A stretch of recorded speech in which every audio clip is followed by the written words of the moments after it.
का स्वागत है OAS कॉमर्स क्लासेस में एक नए टॉपिक के साथ। आज का टॉपिक मेरा है प्रावधान, जिसे हम लोग प्रोविज़न कहते हैं या आयोजन भी बोलते हैं। प्रावधान होता क्या है? प्रावधान और संचय और कोष, तीनों चीज़ें जो तुम्हें लग रही हैं एक सिक्के के पहलू हैं। इसमें कोई अलग नहीं, थोड़ा सा डिफ़र है। उन्हीं माइनर डिफ़र को हम समझाने की आज कोशिश कर रहे हैं। आप लोग देखिए और ढंग से समझाते हैं। प्रावधान होता क्या है? प्रावधान एक ऐसा संचय कह लीजिए या उस शब्द के साथ जोड़ लीजिए, विशिष्ट संचय है जो किसी ज्ञात दायित्व के लिए बनाया जाता है। कुछ ऐसी हानियाँ होती हैं जिनको हम सही से ज्ञात नहीं कर सकते हैं, जिनको बिल्कुल एक्यूरेट रकम उनकी ज्ञात नहीं कर सकते, उनके लिए जो आपका आयोजन किया जाता है उसे हम लोग प्रावधान, संचय या विशिष्ट संचय कहते हैं। संचय में भी बताऊंगा क्या डिफ़र होता है प्रावधान में। पहले प्रावधान समझ लीजिए। प्रावधान एक ऐसा विशेष संचय है जो ज्ञात हानियों के लिए बनाया जाता है। इसमें जो पूरी तरीके से जिनकी सही से रकम ज्ञात नहीं की जा सकती उसे हम प्रावधान कहते हैं। प्रावधान में जो हमारे पास हैं उसमें इसके उद्देश्य क्या होते हैं? सबसे पहला उद्देश्य संपत्तियों के मूल्य में होने वाली कमी या अपलेखन। कोई भी संपत्ति है उसके मूल्य में जो कमी हो रही है, जिसे हम लोग ह्रास कहते हैं, डिप्रिशिएशन कहते हैं, उसका लेखा करने के लिए प्रावधान बनाया जाता है। यहाँ एक चीज़ जानने योग्य है, प्रावधान हमेशा लाभ हानि खाते में बनाया जाता है, नहीं प्रॉफिट एंड लॉस में बनाया जाता है। कंपनी हो, चाहे व्यापार हो, चाहे फर्म हो, साझेदारी कुछ ही हो, चाहे लाभ हो चाहे हानि हो, लेकिन प्रावधान बनाना आवश्यक है। ये बनाया जाएगा क्योंकि ये लाभ पे एक भार होता है। हानि हो चाहे कुछ भी हो, लेकिन इसको बनाना पड़ेगा। अगला है ज्ञात हानि की व्यवस्था है। तुमने बताया जो भी हानियाँ मुझे मालूम है उसे हम व्यवस्था करते हैं। जैसे देनदारों पे संचय है, तो देनदारों पे जो संचय कभी पूछेगा, जिससे इसमें क्वेश्चन पूछता है देनदारों पे संचय कैसा संचय है, ये हमेशा एक विशेष संचय यानी विशिष्ट संचय है। अगला है किसी व्यय का निश्चित समय पर समान भार न डालने के लिए। कोई ऐसा व्यय है जिसका एक मुश्त भार हमारे पर ना पड़े, तो उसको हम क्या करते हैं, थोड़ा थोड़ा करके सब में बांट देते हैं, तो यानी समान भार सब पे पड़ जाता है। ये इसके उद्देश्य हो गए। अगला है महत्व, यानी प्रायोजन के महत्व क्या क्या हैं? आर्थिक स्थिति ज्ञात करने के लिए, यानी कभी भी हम बैलेंस शीट बनाते हैं, अगर उसमें हम लोग प्रावधान सही से नहीं करेंगे तो उस व्यापार की आर्थिक स्थिति हमें सही नहीं बताएगी। यहीं से देखो तुरंत निकला, आर्थिक स्थिति जब सही नहीं होगी तो यानी लाभ हानि खाता भी मेरा सही नहीं हो पाएगा। तो अगला लिखा है शुद्ध लाभ ज्ञात करने के लिए। अगर हम शुद्ध लाभ ज्ञात करना है तो सबसे पहले मुझे प्रावधान करने पड़ेंगे। अभी हमने आपको बताया था प्रावधान लाभ हो चाहे हानि हो करने आवश्यक हैं, इसलिए से शुद्ध लाभ सही नहीं निकलेगा अगर प्रावधान नहीं करोगे। अगला है संभावित हानियों तथा व्ययों की व्यवस्था करने के लिए। जो मेरी हानियाँ होना है, ये मानते हैं कि ज़रूर होंगी, वो संभव है कि संभावना है कि होना है। जैसे देनदारों पे है मेरा पैसा डूबना है, कुछ न कुछ पैसा मेरा डूबेगा, उसके लिए हम पहले से व्यवस्था कर लेते हैं। जैसे ह्रास के लिए आयोजन, यानी मुझे ह्रास करना है उसके लिए आयोजन है। मरम्मत यानी कोई भी संपत्ति, मरम्मत या नवीनीकरण, कोई भी संपत्ति हम प्रयोग कर रहे हैं, कुछ न कुछ उसमें ख़राब होगा तो उसकी रिपेयरिंग नवीनीकरण के लिए कोष बना लेते हैं, उसका पैसा निकाल के डालते रहते हैं। अगला है भविष्य की हानियों तथा व्ययों का उचित विभाजन। भविष्य में जो भी हमारी हानियाँ होंगी या व्यय होंगे उनको थोड़ा थोड़ा करके अभी से बांटना शुरू कर देते हैं। जैसे कोई एक मशीन 1 लाख की खरीदी, अगर उस पर हम 10,000 रुपये ह्रास के साथ डालते जा रहे हैं तो 10 साल में उसका पैसा बराबर हो जाएगा। अचानक वो मशीन ख़राब होती है तो हमने पहले से लाभ से 10,000 रुपये निकाल के रख लिए, जिससे कि हम नई उसकी रिप्लेसमेंट कर लेंगे, ये मशीन अपलिखित हो जाएगी, उसकी जगह दूसरा हम ले लेंगे। अब कुछ मैं उदाहरण आपको बता रहा हूँ प्रावधान का जो बहुत ही जरूरी, उनको जान लीजिए। जैसे संदिग्ध एवं अप्राप्त ऋणों के आयोजन, यानी देनदारों पे जो आयोजन होता है वो आपका प्रावधान, उसे हम विशेष संचय कहते हैं, विशिष्ट संचय भी बोलते हैं। कुछ देनदार पर छूट के लिए आयोजन, देनदारों पर जो छूट के लिए आयोजन होता है वो भी प्रावधान है। अगर ह्रास का है तो वो भी एक आयोजन है। इसके बाद मरम्मत में नवीनीकरण, वो भी एक आयोजन है। और कर दायित्वों के लिए, यानी कोई टैक्सेशन के लिए पहले से जो व्यवस्था कर ली जाए वो भी हमारा आयोजन है। संचय, संचय जिसे हम लोग रिजर्व कहते हैं। संचय क्या होता है? ज्ञात अज्ञात हानियों के लिए लाभ से जो व्यवस्था कर ली जाए उसे संचय कहते हैं। जैसे हमने प्रावधान बताया शुद्ध लाभ हानि खाते में बनता है, उसी तरीके से संचय का निर्माण लाभ हानि खाता बनने के बाद जब हमारा शुद्ध लाभ निकल आता है तो उससे बाद जो हमारा एक खाता बनता है लाभ हानि नियोजन खाता, प्रॉफिट एंड अप्रोप्रिएशन अकाउंट, उसमें जब हम भविष्य के लिए यानी ज्ञात अज्ञात हानियों के लिए भविष्य में के लिए हम लोग उसका पैसा व्यवस्था कर लेते हैं, उसे हम संचय कहते हैं। संचय के देखिए विशेषताएं क्या है, भार, तो भार हमेशा इसका शुद्ध लाभ के बाद वाले खाते पे पड़ता है, यानी लाभ हानि नियोजन खाते पे इसका भार पड़ेगा, शुद्ध लाभ पे भार इसका नहीं पड़ेगा। ये तभी संचय हो सकता है जब कंपनी को लाभ हो, हानि होने पे इसका संचय नहीं हो सकता है। इसका उद्देश्य होता है भविष्य में जो होने वाली ज्ञात अज्ञात हानियां उनके लिए जो व्यवस्था की जाए वो हमारा संचय है। वैधानिक रूप से अनिवार्य, इसको वैधानिक रूप से अनिवार्य इसलिए किया जाता है कि वो भविष्य में अगर कोई भी कंपनी पे अगर ज़रूरत पड़ जाती है तो इसे बनाया जाएगा, लेकिन लाभ होने पे बनाया, हानि होने पे नहीं बनाया जाता। इसलिए ये वैधानिक शुद्ध लाभ पे भार नहीं है, अनिवार्य नहीं है, लेकिन लाभ होने पे बनाना अनिवार्य है। इसके बाद उपयोग, इसका उपयोग हम भविष्य में कर सकते हैं। इसके बाद है विनियोजन, इसको हम बाहर कहीं विनियोग कर सकते हैं, तो वो हमारा जब संचय कहीं बाहर विनियोग कर देते हैं वो हमारा कोष बन जाएगा। अगला इसके उद्देश्य क्या क्या हैं, अभी विशेषताएं, तो उद्देश्य में आर्थिक स्थिति को सुदृढ़ करने के लिए, ये जिस कंपनी में होता है या जिस व्यापार में होता है, कहीं भी होता है, उसकी आर्थिक स्थिति हमेशा मजबूत हो जाती है, यानी आर्थिक स्थिति को हमें मजबूत करने के लिए संचय बनाना जरूरी है। फिर संभाव हानियों के लिए, यानी संभाव हानियों का मतलब होता है भविष्य में जो हमारी हानियां होंगी उसकी हम पहले से ही व्यवस्था कर लें। लाभांश की दर निश्चित करने के लिए, लाभांश की दर निश्चित करने के लिए मतलब है कि हम कोई लाभांश की दर देते हैं वो हमारी कम ज़्यादा नहीं होनी चाहिए, जिससे कि व्यापार की जो गुडविल होती है वो खराब नहीं होती। लाभांश की दर को समान करने के लिए एक खाता बनाया जाता है या संचय, उसका लाभ होता है लाभांश समानीकरण कोष। उसका मतलब है लाभांश की दर को समान करने के लिए जो कोष बनाया जाता है उसे लाभांश समानीकरण कोष कहते हैं। आवश्यकताओं को पूरा करने, यानी भविष्य में कोई भी हमारे खर्चे बढ़ जाएंगे, अगर हमारे पास पैसा है तो हम उन आवश्यकताओं को हम पूरा कर सकते हैं। अगर पहले से व्यवस्था नहीं किएंगे, अगर मुझे आवश्यकता पड़ जाती है तो हम उसको पूरा कैसे करेंगे, इसलिए संचय बनाना जरूरी है।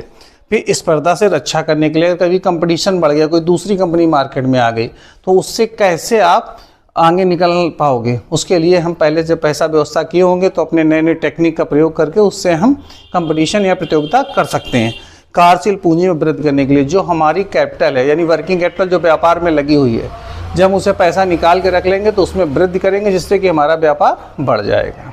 ठीक है, अब आते हैं संचय के जो भेद हैं। संचय में दो भेद हैं, एक है जो है प्रकट संचय जिसे प्रकाशित संचय भी बोलते हैं, दूसरा अप्रकाशित या गुप्त संचय। प्रकट संचय किसे कहते हैं, ऐसा संचय जो हमें दिखाई पड़ता है उसे हम प्रकट संचय कहते हैं। प्रकट संचय के दो रूप हैं, एक आयगत संचय है, एक पूंजीगत संचय है। आयगत संचय किसे कहते हैं, आयगत संचय वो संचय होता है जो आयगत लाभों से बनाया जाता है, उसे हम आयगत संचय कहते हैं। आयगत संचय के जो उदाहरण हैं उसमें से आप कह सकते हो सामान्य संचय, लाभांश समानीकरण कोष, ऋण पत्र, शोधन कोष, विनियोजन कोष और बहुत सारे हैं। जो हमारा पूंजीगत है, पूंजीगत का मतलब होता है जो पूंजीगत लाभों से जो कोष बनाया जाता है उसे हम पूंजीगत संचय कहते हैं। जैसे समावेलन के पूर्व का लाभ, अगर कोई ऋण हरण किए उससे अप्रत्यक्ष से जो रुपया आया है उससे हम अप्रत्यक्ष राशि से यानी फॉरफिट राशि से जो भी संचय बनाएंगे वो हमारा पूंजीगत संचय होगा। इसके भी बहुत से उदाहरण हैं। अब हमारा आता है आयगत संचय की भी दो पार्ट हैं, एक सामान्य संचय, एक विशेष संचय।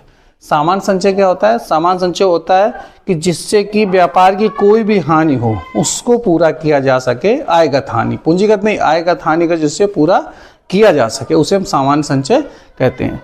और जो हमारा विशेष संचय होता है, विशेष संचय का मतलब होता है ये जिस हानि के लिए बनाया जाएगा उसी हानि को उससे पूरा कर सकते हैं, दूसरी हानि पूरा नहीं करेंगे। एक छोटा सा उदाहरण देते हैं, जैसे आपके घर में एक जनरली जो लोग मेहमान आते हैं उनके लिए एक जनरल सी नमकीन रखी होती कि ये जो आएगा इससे हम दे देंगे।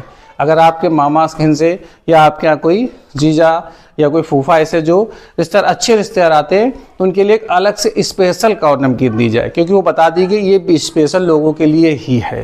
कहने का मतलब है कुछ लोगों के लिए जो अलग से व्यवस्था की जाती है वो हमारा विशेष संचय, और सीधी सबके लिए की जाए वो का जनरल संचय यानी सामान्य संचय। ऐसे ट्रेन वाला उदाहरण ले लें, जो हमारी जनरल बोगी होती है उसमें कोई भी हो जब सब बैठ सकते हैं। विशेष संचय के लिए मतलब क्या है, किसी भी हम विशेष बोगी में बैठेंगे उसी के लिए ये अथराइज्ड है, उसी में हम बैठेंगे, वो विशेष संचय।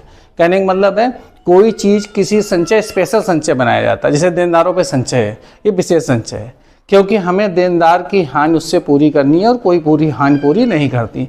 भवन पे ह्रास है, ये हमारा कैसा विशेष संचय, क्योंकि भवन से ही रिलेटेड और किसी से रिलेटेड नहीं है। अब आता है गुप्त संचय किसे कहते हैं? ऐसा संचय जो व्यापार में होता तो है परंतु हमें दिखाई नहीं पड़ता है, ऐसे संचय को हम लोग गुप्त संचय कहते हैं। ये संचय जिस कंपनी में होता है वो कंपनी बहुत मजबूत सुदृढ़ होती है, क्योंकि वो दिखाई तो पड़ता नहीं और उसमें उसकी स्थिति तो अच्छी है परंतु हमें पता नहीं चल रही है।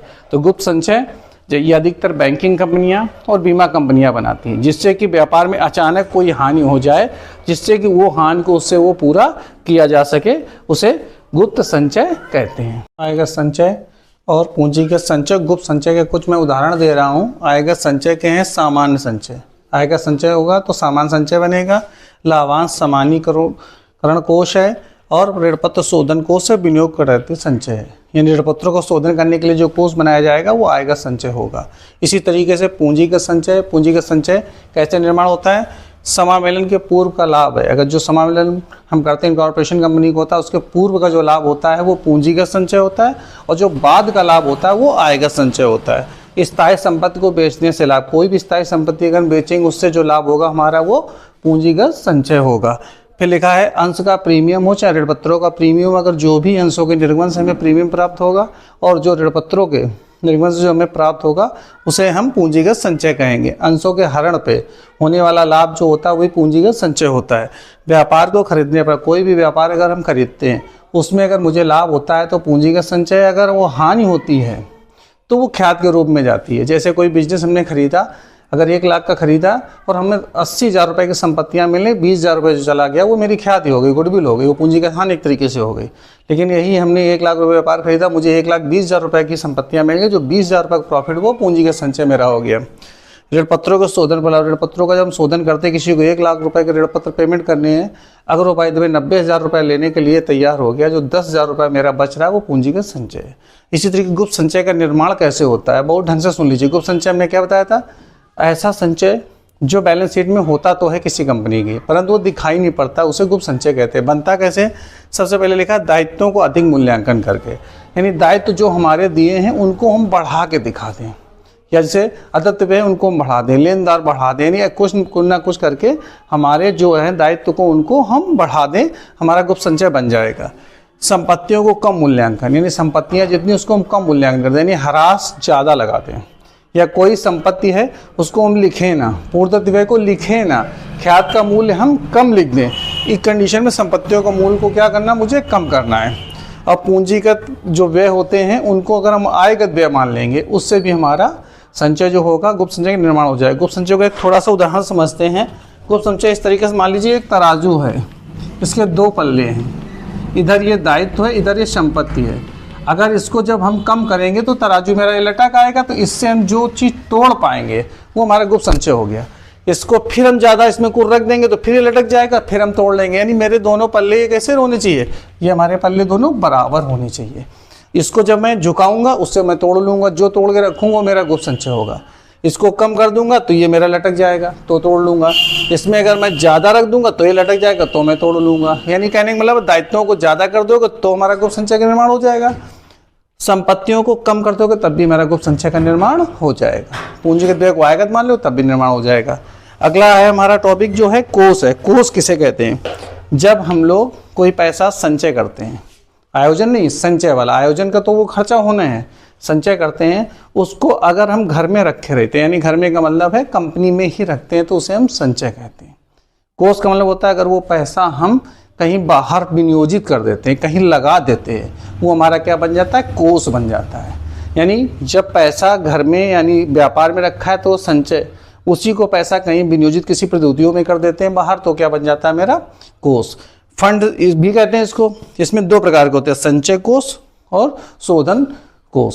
संचय कोष क्या होता है? जब हम ज्ञात या अज्ञात हानियों के लिए व्यवस्था करते हैं कि इससे अगर भविष्य में कोई भी मुझे दिक्कतें होंगी उसके लिए जो कोष बनाया जाता है उसे संचय कहते हैं, और उसी को अगर कहीं इन्वेस्ट कर दिया जाता है वो क्या हो जाता है, संचय कोष हो जाता है। शोधन कोष क्या होता है कि जो संचय का वो पैसा जो कहीं बाहर लगाया जाएगा, कोष है परंतु ये किसी ऋणपत्रों का शोधन करने के लिए, कोई संपत्ति नई खरीदने के लिए, यानी कुछ ना कुछ विशेष उद्देश्य के लिए पैसा लगाया जाता है, उसे हम क्या कहते हैं, शोधन कोष कहते हैं।